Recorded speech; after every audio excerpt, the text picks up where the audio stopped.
વસ્તુ છે but A asset છે. જો બેલેન્સ શીટમાં તમે જુઓ ને તો ગૂગલની જે વેલ્યુ જે છે 16,000 મિલિયન યુએસ ડોલર્સ. ગૂગલ ખાલી પોતાનું નામ વેચે ને એના નામથી કામ થાય છે ને, એનું નામ વેચે તેને 16,000 મિલિયન યુએસ ડોલર્સ મળે. That is a goodwill. અને એ એસેટ છે એક રીતની, અને એ ઇનટેન્જિબલ છે, દેખાતી નથી. નેક્સ્ટ, વર્લ્ડના સૌથી મોટા એવા ટ્રાન્ઝેક્શન કે જેમાં એક કંપનીએ બીજી કંપનીનું નામ લેવા માટે, ફક્ત નામ પરચેસ કરવા માટે પૈસા આપ્યા છે. ચોથું એક્ઝામ્પલ જે છે તમે જોશો તો પ્રોક્ટર એન્ડ ગેમ્બલ, પીએનજી કંપનીએ જીલેટનું નામ લેવા માટે 25.6 બિલિયન યુએસ ડોલર્સ, ફક્ત નામ લેવા માટે 25.6 બિલિયન યુએસ ડોલર્સ.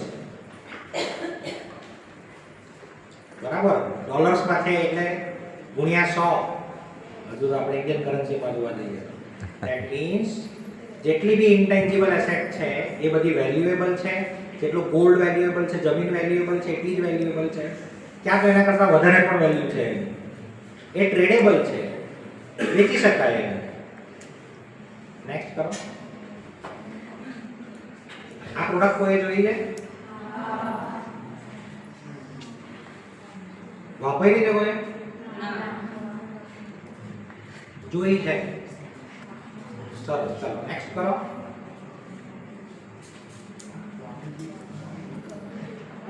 કઈ ફરક લાગ્યું? શું શું ફરક લાગ્યો?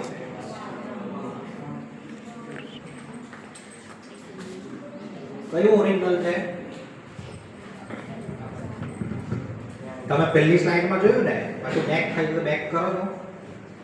બેક કરવું હોય તો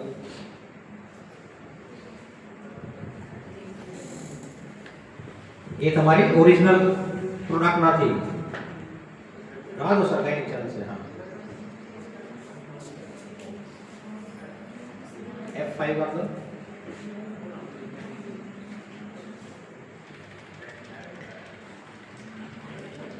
તો જે પહેલી સ્લાઇડમાં તમે એ બધી પ્રોડક્ટ જોઈ ને, જેમાં બહુ બધી પ્રોડક્ટ મૂકેલી હતી, એ છે ને કાઉન્ટરફેટેડ પ્રોડક્ટ નથી, કઈ નહીં. એટલે કે એક કોપીડ પ્રોડક્ટ હતી. જે બિસ્લરી વાળી સ્લાઇડમાં આપણે જોયું ને કે ઘણી બધી કોપી પ્રોડક્ટ હતી. એટલે WAW વાળી જે છે ને એ કોપીડ બ્રાન્ડ છે. WOW બોડી ક્યુપિડની ઓરિજિનલ બ્રાન્ડ છે. પણ એ લોકોના દેખાતા જેવા જ સ્ટીકર, એ લોકોના દેખાતા જેવા જ બોટલ, એ લોકોના દેખાતા જેવા જ કલર ફોન્ટ યુઝ કરીને પોતાની બ્રાન્ડને રિપ્રેઝન્ટ કરી છે. તો આનાથી તમને એવું લાગે કે જ્યારે તમે પહેલી પ્રોડક્ટ જુઓ ત્યારે તમને એમ લાગે કે હું તો બોડી ક્યુપિડની ઓરિજિનલ પ્રોડક્ટ જ પરચેસ કરું છું, એવું લાગે? જ્યારે તમને પહેલી સ્લાઇડ બતાવી ત્યારે તમને એમ જ લાગ્યું કે વાવ જ છે.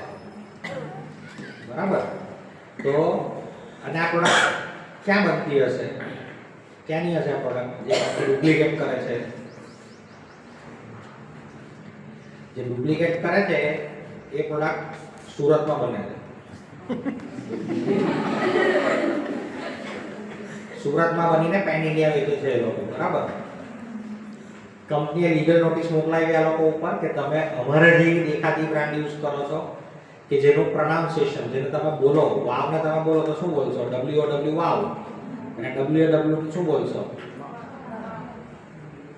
તો હું FM માં એડ આપીશ તો વાવ બોલીશ કે વાવ બોલીશ, સેમ જ લાગશે કસ્ટમરને. તો કે વાવ સુરતમાં મળે છે તો એ લોકોને શું લાગશે કે જે બેંગ્લોરમાં બોડી ક્યુપિડની જે પ્રોડક્ટ બને છે તો એ જ બ્રાન્ડ છે. બરાબર. તો આવી જે પ્રેક્ટિસ કહેવાય. આ નામ જે છે, નામ લખ્યું છે, એ નામ ઉપર તમે જોયું હશે TM લખ્યું હોય ઘણી વખત. જોયું છે કોઈ વખત? નામની બાજુમાં TM કે R એવું લખ્યું હોય. એ શું હોય? એનો મતલબ એમ કે એ બ્રાન્ડ જે છે ટ્રેડમાર્કની અંદર પ્રોટેક્ટેડ બ્રાન્ડ છે. એટલે ટ્રેડમાર્કનો કાયદો જોઈએ, ટ્રેડમાર્ક એક્ટ, એટલે એક ટાઈપની IP છે કે જેની અંદર તમે પોતાના કંપનીના નામને કે બ્રાન્ડને રિપ્રેઝન્ટ કરી શકો. બરાબર. આ કંપનીએ બીજું શું કીધું કે અમારા કસ્ટમર જે છે ને એ અમારી પ્રોડક્ટને બોટલના શેપથી ઓળખે છે. નેક્સ્ટ કરો. એટલે ધારો કે શેલ્ફમાં ધારો કે આવી બોટલ મૂકી હોય ને તો એટલે અમારા કસ્ટમરને તરત ખબર પડી જાય કે આ બોડી ક્યુપિડની બ્રાન્ડ છે. એટલે શેકને પ્રોટેક્ટ કરેલું છે આ લોકોએ. શેકને પ્રોટેક્ટ કરીને એના ઉપર પણ એ લોકોએ આ લોકો ઉપર કાયદાકીય કાર્યવાહી કરેલી હતી. અને આ પ્રોડક્ટ હવે માર્કેટમાં જોવા નહીં મળે. WAW બ્રાન્ડ છે, હવે અવેલેબલ નથી. નેક્સ્ટ, ચેતન ભગત, ખબર નહીં તમારામાંથી કોઈ સાંભળ્યું હોય કે નહીં, એક નોવેલ રાઇટર છે. એ નોવેલ લખે છે, સારી નોવેલ લખીને એણે પોતાના રાઇટ્સ આપી દીધા છે પબ્લિશરને, અને પબ્લિશરે બુક પ્રિન્ટ કરી, બુક વેચી, માર્કેટમાં બહુ વેચાઈ. ખાલી બુક લખીને એણે પોતાના રાઇટ્સ આપ્યા, એમાંથી એણે $2 મિલિયન એમાંથી એણે કમાયા, ખાલી બુક લખીને. સો તમારામાંથી કોઈ એવા ક્રિએટિવ રાઇટર્સ હોય કે જે સારું લખતા હોય, લખવામાં કંઈ પણ લખતા હોય, સ્ટોરી લખતા હોય, પોએમ લખતા હોય. 4 બંગડીવાળું ગીત સાંભળ્યું છે ને, એની કોન્ટ્રોવર્સી ખબર છે કોઈને? Kinjal Dave is not a original creator. એ ઓરિજિનલ ક્રિએટર નથી, પણ એને ફેમ મળી છે આ ગીતના લીધે. એના ઉપર કેસ ફાઇલ થયેલો, એના ઉપર સ્ટે ઓર્ડર આવેલો, આટલા ટાઈમ સુધી એ ગીત નહીં ગાઈ શકે. ઓરિજિનલ ક્રિએટર બીજો હતો, યુકેનો હતો. એણે એ ગીત લખેલું હતું, આણે એ ગીત ગાઈને ફેમ લીધી હતી. મેટર સેટલ થઈ ગઈ છે હવે. પણ ઓરિજિનલ ક્રિએટરને કંઈક પૈસા એને આપવા પડ્યા. તો તમે કંઈક એવું લખો છો જે તમને ખબર નથી આગળ જતાં ક્યારે એ પોપ્યુલર થઈ જાય, તમે એના પૈસા એન્કેશ કરી શકો બિઝનેસ ચાલુ કર્યા વગર. જોબ કરો, કોઈ પ્રોબ્લેમ નથી, તમારી ક્રિએટિવિટી તો પ્રોટેક્ટ કરો, બરાબર? નેક્સ્ટ, એટલે આ બધી ઇન્ટેન્જિબલ એસેટ્સમાં બધી જ પ્રોપર્ટી છે. નેક્સ્ટ આપણે હવે સમજીશું કયા બધાની જર્ની ચાલુ થાય સરસ્વતીજીથી. સરસ્વતીજી આઈડિયાના ફોર્મમાં જ આવે, બરાબર? તો ચાલુ થાય આઈડિયાથી અને એન્ડ થાય એક ક્રિએટિવિટી, એક ઇનોવેશન ઉપર, બરાબર?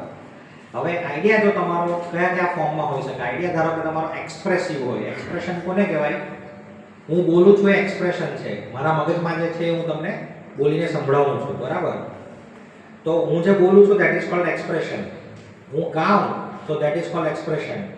Dancing step that is expression. લખવાનું expression. Painting expression. Sculpturing expression. હું કંઈ પણ વસ્તુ મારા દિમાગમાં છે એનાથી કંઈક એવી ક્રિએટિવ વસ્તુ બનાવું છું, એટલે મારા આઈડિયાને, મારા સરસ્વતીજીને એક ફોર્મ આપું છું, બરાબર? તો એને તમે કરી શકો કોપીરાઇટ. કંઈ લખો છો એને તમે કોપીરાઇટ કરાવી શકો. કંઈ સોફ્ટવેર કોડ બનાવો છો, કોપીરાઇટ કરાવી શકો. પેઇન્ટિંગ કરો છો, કોપીરાઇટ કરાવી શકો. ક્લિયર? સમજ પડી કે સવાલ છે? આ સ્લાઇડ ઇમ્પોર્ટન્ટ છે, એની તમને ખબર પડી જશે કે તમે કોઈ બી પ્રોડક્ટ જોશો એનો ભાઈ તમને આઈડિયા આવી જશે કે એમાં કઈ આઈપી છે. 4 ટાઈપની આઈપી વેરી ઇમ્પોર્ટન્ટ. આપણે પહેલી જોઈ કોપીરાઇટ. એક્સપ્રેશનને મળે copyright. Singing, dancing, playing, musical notes, બધી જ વસ્તુ એમાં આવે. સેકન્ડ વસ્તુ, કોઈ ટેકનિકલ પ્રોબ્લેમનું ટેકનિકલ સોલ્યુશન.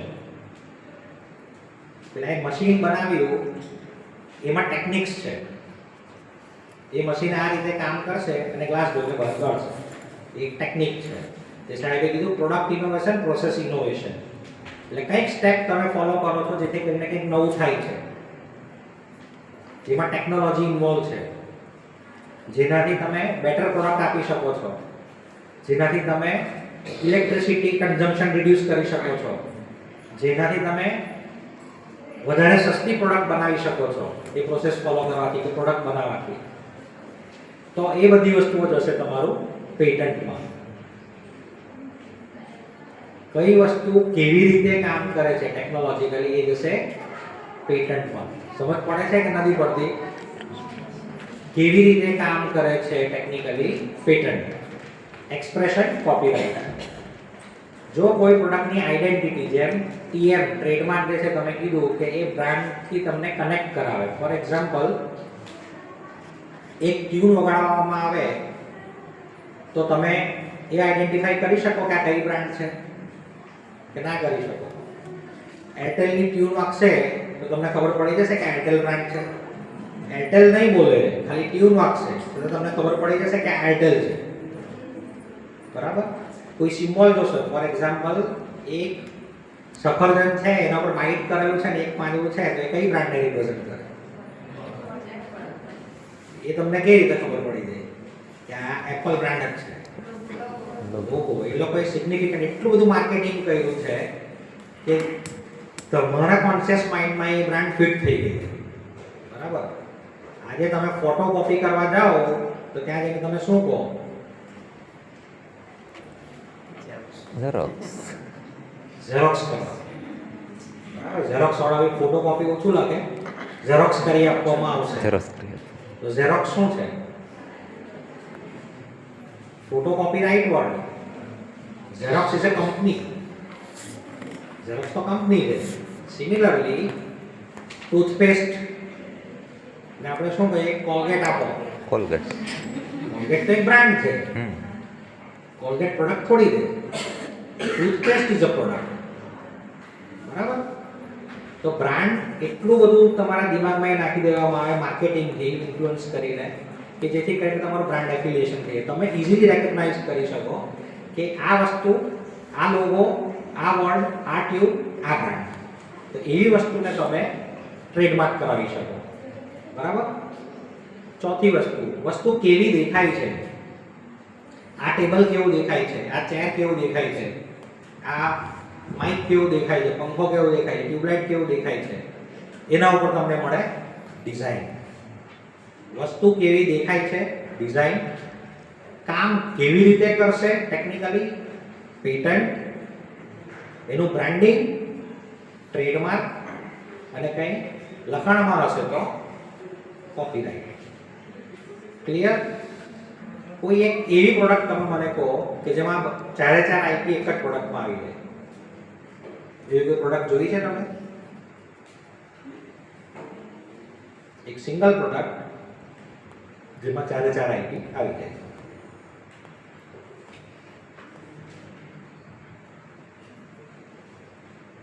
ચલો હું એક્ઝામ્પલ આપી દઉં. આ એક માઇક્રોફોન છે. બરાબર? આ માઇક્રોફોન કેવું દેખાય છે? શું આવશે? શું આવશે? કેવું દેખાય છે?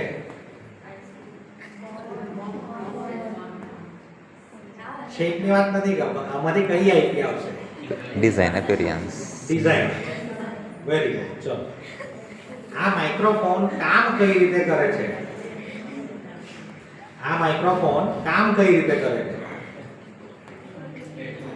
પેટન્ટ. Very good. આ માઇક્રોફોનમાં કંઈક નામ લખેલું છે કંપનીનું, ટ્રેડમાર્ક. Very good. આ માઇક્રોફોન જ્યારે હું લાવ્યો ત્યારે એની આખું પેકેજિંગ હતું અને પેકેજિંગની સાથે સાથે એક મટીરિયલ હતું, એક લિફલેટ હતું કે જેમાં લખેલું હતું how to use, how to connect. એટલે એક લિટરરી વર્ક હતું, એક લખાણવાળું એક વર્ક હતું. કોપીરાઇટ. બરાબર? એક સિંગલ પ્રોડક્ટ, ચાર આઈપી. આ પંખો કેવો દેખાય છે? શું આવશે? Appearance, design. પંખો કેવી રીતે વર્ક કરે છે? પેટન્ટ. કેવી રીતે વર્ક કરે છે? પેટન્ટ. જો એના પર કોઈ બ્રાન્ડ સિમ્બોલ આવ્યો છે તો ટ્રેડમાર્ક. અને જ્યારે એનો પેકેજિંગમાં એનું લિફલેટ આવશે, દરેક પ્રોડક્ટમાં ઇનહેરન્ટ આ વસ્તુ હોય જ છે. આપણી નજરથી ક્લિયર હોવું જોઈએ કે એમાં કયું આઈપી થઈ શકે. હવે તો આજ પછી તમે કોઈ પણ આર્ટિકલ જોશો તો તમને ખબર પડી જાય કે આમાં આ આઈપી પોસિબલ થઈ શકે. બરાબર? Very basic. નેક્સ્ટ કરો. દરેક આઈપી જે છે એની લાઈફ હોય. કોપીરાઇટની લાઈફ છે life of author plus 60 years. મતલબ ફોર એક્ઝામ્પલ તમે કોઈ એક સોંગ લખ્યું, એ સોંગ બોલિવૂડમાં સિલેક્ટ થઈ ગયું અને બોલિવૂડમાં ચાલી ગયું કોઈ પિક્ચરમાં ફોર એક્ઝામ્પલ, અને એ સોંગ જેટલી વાર પ્લે થશે કોમર્શિયલી એટલી વાર તમને રોયલ્ટી મળે એના પૈસા મળે તમને તો મળે, તમે ગયા પછી નેક્સ્ટ 60 વર્ષ સુધી તમારી નેક્સ્ટ જનરેશનને મળે. એટલે તમે એવી પ્રોપર્ટી ક્રિએટ કરો છો કે જે તમારી નેક્સ્ટ જનરેશન માટે પણ વેલ્યુ ક્રિએટ કરે. પેટન્ટ હશે તો પેટન્ટની life 20 years from the date of filing, 20 વર્ષ પછી એક્સપાયર થઈ જાય. ટ્રેડમાર્ક નેવર એન્ડિંગ, બટ 10 વર્ષે એને રિન્યુ કરવું પડે. ડિઝાઇન 10 + 5 પછી એક્સપાયર થઈ જાય. તો this is very basic about IPR. આપણે ક્વિકલી ખાલી કેસ સ્ટડીઝ જોઈ લઈશું. નેક્સ્ટ કરો. સાહેબે પેલું મેંદુ વડાવાળું એક્ઝામ્પલ આપ્યું, પેકેજિંગ ઇનોવેશન, રાઈટ? સિમિલરલી આ એક ઇનોવેટર છે યુએસમાંથી, મિસ્ટર પોલ બ્રાઉન. એમણે શું બનાવ્યું છે, હેન્સ કેચઅપની બોટલ જે છે ને એની ઉપર ઢાંકણું છે, એ ઢાંકણું એમણે બનાવ્યું. ઢાંકણુંમાં શું ઇનોવેશન છે, બરાબર? જે તે સમયે એવી ટેકનોલોજીની જરૂર હતી કે તમે કેચઅપની બોટલ એટલે કે સેમી લિક્વિડ બોટલ, એ કંઈ પણ લિક્વિડ હોય એને તમે ઊંધી મૂકો ને તો લીકેજ ના થવું જોઈએ, બહાર આવવું ના જોઈએ, બસ લિક્વિડ. એટલે ઇંગ્લિશમાં એને કહેવાય એન્ટી સ્પિલેજ વાલ્વ ટેકનોલોજી, બરાબર? એટલે એ બહાર ના નીકળે એવી ટેકનોલોજી એમને બનાવી. એ ટેકનોલોજી બનાવી દીધી, પણ એ ભાઈનું પોતાનું ગેરેજ હતું ટેકનિકલી. પોતે એવું કંઈ બહુ ઇનોવેટર નહોતા, પોતે ગેરેજ ચલાવતા હતા. એમના એક ફ્રેન્ડને એવું, એમની કોસ્મેટિક કંપની હતી અને એમને એવું પેકેજિંગ જોઈતું હતું કે જેમાં શેમ્પૂ એ વેચતા હતા કે હું ઊંધી બોટલ મૂકું ને તો શેમ્પૂ લીક ના થવું જોઈએ. બસ આટલી એવી રિક્વાયરમેન્ટ હતી. અને ત્યાંથી એ ટેકનોલોજી એ ભાઈએ બનાવી. એ ભાઈ ટેકનોલોજી બનાવીને એને પેટન્ટ કરાવી દીધી, કેવી રીતે રોકવું, બરાબર? જ્યારે આપણે કેવી રીતે રોકવું એન્ટી સ્પિલેજ, એટલે પેટન્ટ. તો પેટન્ટ કરાવી દીધી યુએસમાં, અને પેટન્ટ કરાવીને એને ખાલી રાખી મૂકી. એના ફ્રેન્ડને ખાલી આપી દીધું, ભાઈ હવે તું વાપર, મારે તો કંઈ જરૂર નથી, મેં તો બનાવી દીધું, તે મને પૈસા આપી દીધા એને. પછી એને પેટન્ટ કરાવીને મૂકી રાખી. પેટન્ટ કરાવીને મૂકી રાખી પછી બીજી ઇન્ડસ્ટ્રીમાં ક્રોસ ઇન્ડસ્ટ્રી એપ્લિકેશન આવી. ફૂડ ઇન્ડસ્ટ્રીવાળાને માલની જરૂર પડી. હવે એ લોકોને માલની જરૂર પડી. યુએસમાં કેવું છે કે જ્યારે બી તમે કંઈક નવું બનાવો ને, માર્કેટમાં લાવો, એની પહેલાં એ જોવું પડે કે કોઈની પાસે આની આઈપી તો નથી ને. જો આઈપી હોય તો પાછળથી હવે એના જેવું છે કે કોઈની જમીન હોય ને આપણે જેને ઘર બનાવી દીધું તો પછી ખબર પડે કે જમીન જ આપણા નામે નથી, ઘર તોડવું પડે. એના જેવી વાત છે, બરાબર? એટલે બિઝનેસ ચાલુ કરવા પહેલાં વિચારવું પડે કે ભાઈ જે હું બનાવું છું એના રાઇટ્સ મારી પાસે છે કે નથી. તો બીજા પાસે નથી ને, તો બીજા પાસે તો પરમિશન લેવી પડે. તો બાકીની કંપની ઇન્ક્વાયરી કરી, આ ભાઈ પાસે આ નીકળી, પેટન્ટ નીકળી. એ ભાઈએ એ પેટન્ટ રોયલ્ટીના ફોર્મમાં આપી દીધું. વાપરો તમે, એક કામ કરવાનું તમારે, એક ઢાંકણ બનાવો ને એટલે તમારે મને 1 સેન્ટ આપવાનું, બરાબર? એટલે 1 પૈસો આપવાનો એમ સમજીને ચાલો. 1 સેન્ટ એટલે $1, એટલે અત્યારના કન્ડિશનમાં જોવા જોઈએ તો ₹1. એક ઢાંકણ ઉપર તમારે મને ₹1 આપવાનો. આજે તમે જેટલી કોસ્મેટિક પ્રોડક્ટ વાપરો છો, તમારું કન્ડિશનર હશે ને, તો કન્ડિશનરમાં બી આ જ વાલ્વ હશે, શેમ્પૂમાં બી આ જ હશે, ફૂડ પ્રોડક્ટમાં બી ફૂડ ગ્રેડ વાલ્વ બી આ જ હશે.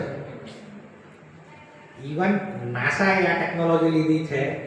જ્યારે ઉપર જાય ત્યારે અમારી પ્રોડક્ટ લિક્વિડ અમે લઈ જઈએ તો લિક્વિડ એન્ટી સ્પિલેજ, ઊંધી બોટલ થઈ જાય, ગુરુત્વાકર્ષણ ના હોય એટલે તમારી બોટલ સીધી ના રહે, બોટલ ઉડતી હોય, બરાબર? તો ઉલટી શક્તિ થાય તો લીકેજ ના થવી જોઈએ. એમની પાસે લાયસન્સ લીધું, એમની પાસે લાયસન્સ લઈને એમના આપ્યા, નેક્સ્ટ કરો, $13 મિલિયન, તો $13 લાખ ઘરે બેઠા ખાલી લાયસન્સ આપી દીધું, ખાલી પેટન્ટ લીધું. કોઈ સ્ટાર્ટઅપ નહીં, કોઈ બિઝનેસ નહીં, પોતાના ગેરેજ ચલાવતા ચલાવતા સાથે $13 મિલિયન કમાય. બરાબર? કેમ કમાયા? કેમ કે એણે પોતે પેટન્ટ કરાવી. જો પોતાની ક્રિએટિવિટી, પ્રોબ્લેમનું સોલ્યુશન શોધ્યું, એને પ્રોટેક્ટ કરાવી દીધું. એને ખબર નહોતી કે ક્યારે કામ લાગશે, પણ પ્રોટેક્ટ કરાવી લીધું એને. તમારી પાસે તો ઓપોર્ચ્યુનિટી છે કે તમારી પાસે એસએસઆઈપી છે, તમારે ₹1 ખર્ચવાનો નથી.